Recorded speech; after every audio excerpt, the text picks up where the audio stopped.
नमस्कार, बॉबी किचन में आपका स्वागत है। आज मैं आपके साथ शेयर करूंगी बहुत ही आसान तरीके से बनने वाली काजू कतली की रेसिपी। त्योहारों का मौसम चल रहा है तो आप एक बार काजू कतली को इस तरह से ज़रूर ट्राई कीजिए। ये बिल्कुल परफेक्ट बनके तैयार होगी। अगर आपको काजू कतली की ये रेसिपी पसंद आती है तो मेरे चैनल को सब्सक्राइब ज़रूर से कीजिएगा और मुझे लाइक एंड कमेंट भी ज़रूर से कीजिएगा। तो आइए बनाते हैं काजू कतली। काजू कतली बनाने के लिए मैंने आधी किलो काजू लिया है। सबसे पहले तो हमें इनको वॉश कर लेना है। इनको अच्छी तरह से 2-3 बार पानी में वॉश कर लेंगे। वॉश करने के बाद हमें इसको पानी के अंदर 2 घंटे के लिए भिगो करके रख देना है। आप इसके अंदर थोड़ा सा दूध डाल के भी रख सकते हैं, पर दूध डालने से इसकी सेल्फ लाइफ कम हो जाती है, इसलिए हम इसको पानी के अंदर ही भिगो करके रख देते हैं 2 घंटे के लिए। काजू को भीगते हुए 2 घंटे हो चुके हैं, तो आप देख सकते हैं कि काजू का साइज भी कितना मोटा मोटा हो गया है। तो अब इसे हमें किसी स्ट्रेनर के अंदर निकाल लेना है।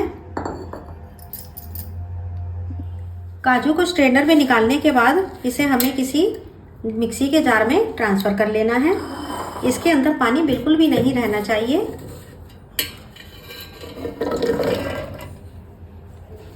इसके अंदर हमें सारा काजू ट्रांसफ़र कर लेना है। इसे हम मिक्सी में पीस लेते हैं। मैं आपको दिखाऊंगी इसको हमें किस तरह से पीसना है। हमें इसको इस तरह से पल्स मोड पे चलाना है। देखिए, एक दरदरा सा मिक्सचर हमारा बनके तैयार हुआ है। दरदरा सा मिक्सचर बनाने के बाद ये मैंने 400 ग्राम चीनी को बारीक पीस लिया है। हमने आधी किलो काजू लिए थे तो हमें 400 ग्राम चीनी लेनी है। बाजार की जो काजू कतली बनती है उसके अंदर वे ज़्यादा चीनी की क्वांटिटी डालते हैं। इसके अंदर हमें पहले आधा ही चीनी का मिक्सचर डालना है। अब इसे हम दोबारा से पीस लेते हैं। तो अब आप देख सकते हैं कि हमारा मिक्सचर इस तरह का बनके तैयार हुआ है। तो अब इसके अंदर हम जो हमने बाकी बची हुई हमारी चीनी है उसको भी हमें इसके अंदर ट्रांसफ़र कर देना है। अगर आपको इसमें पीसने में ज़्यादा परेशानी आ रही है तो आप इसके अंदर 2-3 चम्मच पानी भी डाल सकते हैं। अब इसे हम दोबारा से पीस लेते हैं। हमारे काजू मिक्स की कंसिस्टेंसी कुछ इस तरह से बनके तैयार हुई है। तो अब इसके अंदर हम 2 से 3 चम्मच पानी डाल देते हैं, जिससे कि ये और भी अच्छी तरह से आराम से पीस करके तैयार होता है।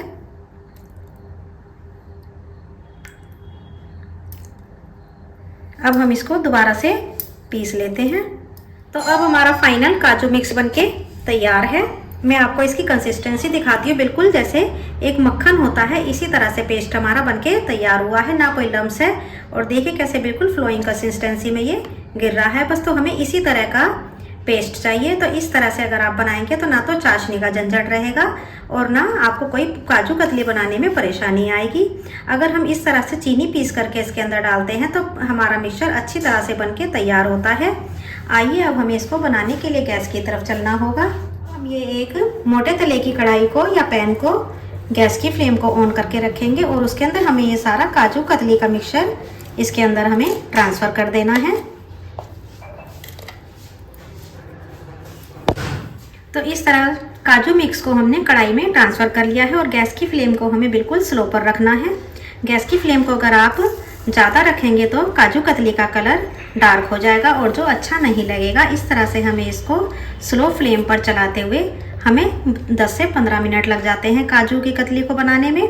और जो हमने उसके अंदर पीसा था मिक्सर ग्राइंडर के अंदर, जो उसके अंदर थोड़ा सा भी पेस्ट लगा हुआ है, उसके अंदर आप आधा कप पानी डालिए और उसको ग्राइंडर को चला करके उसको आप मटर पनीर की सब्जी में या फिर जिसमें भी आप मीठा पसंद करते हो उसके अंदर डाल सकते हैं, या फिर आप किसी मिठाई के अंदर भी डाल सकते हैं, या फिर उसके अंदर से जो पानी आपका निकलता है काजू का उसको आप बच्चों को दूध में डाल करके भी दे सकते हैं। तो बस अब हम इसको इस तरह से 10 से 15 मिनट के लिए पेशेंस के साथ चलाते हुए तैयार कर लेते हैं। तो अब आप देख सकते हैं कि डो हमारा पहले से टाइट हो गया है। डो को मुझे पकाते हुए 10 मिनट हो चुके हैं। अभी हमें इसको और पकाना होगा क्योंकि हमें इसका एक टाइट सा डो बना करके तैयार होना है जिसकी गोली बनाई जा सके। तो इसको अभी हमें और 4-5 मिनट के लिए पकाना पड़ेगा।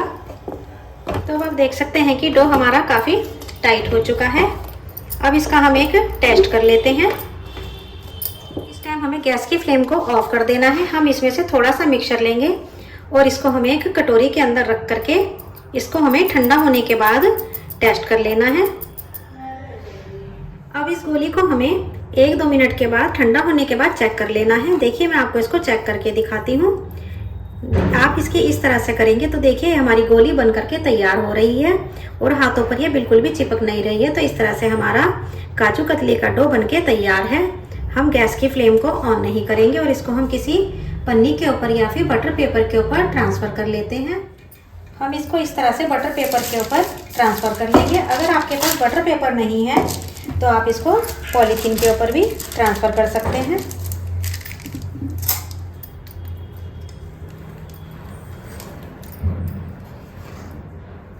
तो इसी तरह से हम सारे डो को पहले इसके ऊपर ट्रांसफ़र कर लेंगे। अब हमें इसको इस तरह से उठा करके इस तरह से हमें इसको मत लेना है। इससे क्या है, तो ये बिखरी सी रहती है, वह बिखरी हुई नहीं रहेगी और ये खूब अच्छी सी एक हमारा परफेक्ट सा डो बनके तैयार होगा। इसलिए हमें इसको इस तरह से 3-4 मिनट के लिए इसको इसके साथ मत लेना है। इसको आपको इस तरह से मतने में कोई भी परेशानी नहीं आएगी। बस हम इसको इस तरह से खूब अच्छी तरह से मत लेते हैं। इसको मैंने 3-4 मिनट तक इस तरह से अलट पलट करके तैयार कर दिया है। आप देख सकते हैं कि बिल्कुल सख्त सा डो बनके तैयार हुआ है। तो अब इसे हम शेप दे देते हैं। हम इसको एक बेलन की हेल्प से इस तरह से शेप देंगे। इसको हमें चौकोर में या फिर रेक्टेंगल में शेप दे देनी है।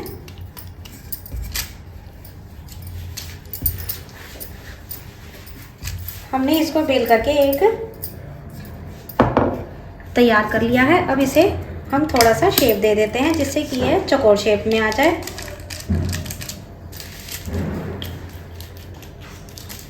अब इसके बाद हम इसको स्केल की हेल्प से काट सकते हैं या फिर आप इसको वैसे भी काट सकते हैं। स्केल से काटने पर यह बिल्कुल एक साइज की कट के तैयार होती हैं। अब इसको हम इस तरह से पेपर को घुमा करके इस तरह से काट लेते हैं क्योंकि हमें डायमंड की शेप देनी है। अगर आप इनको स्क्वायर पीस में रखना चाहते हैं तो आप इनको स्क्वायर की शेप भी दे सकते हैं। मैं इनको डायमंड की शेप में काट रही हूँ जो कि बाज़ार में मिलती है।